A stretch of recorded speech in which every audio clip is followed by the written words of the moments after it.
Mais c'est quoi la biodiversité cultivée? Je connais pas. C'est quoi les semences paysannes? Une graine, c'est tout petit, ça se voit pas, on s'en fiche. Les variétés anciennes, ça produit pas.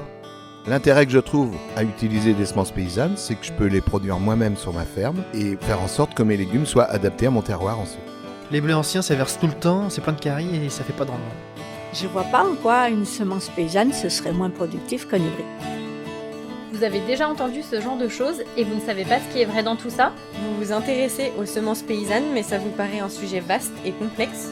Alors bienvenue dans Cultiver la biodiversité, le podcast qui vous dit pourquoi la biodiversité, c'est un trésor à cultiver. Ben oui, la biodiversité, on connaît tous. On sait qu'elle est importante et en danger à cause de nos modes de vie actuels. Mais la biodiversité cultivée, est-ce que vous savez ce que c'est? Pourquoi elle est importante? Et est-ce que vous savez qu'elle aussi, elle est en danger? La biodiversité cultivée, c'est les plantes qu'on cultive pour se nourrir. Et quand on parle de plantes, il ne faut pas oublier les graines.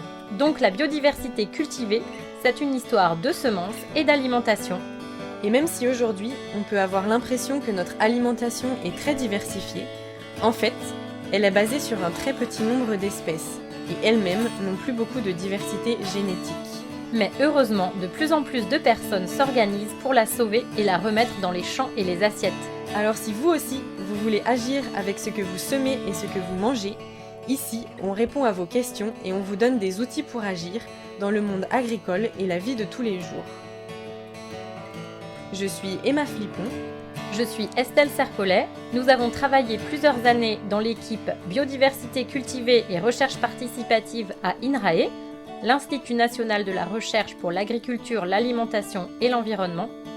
Et on veut transmettre notre expérience plus largement. Parce que beaucoup de gens s'intéressent à ce sujet, mais que c'est pas toujours très clair, on est là pour vous donner les clés pour comprendre cet univers passionnant.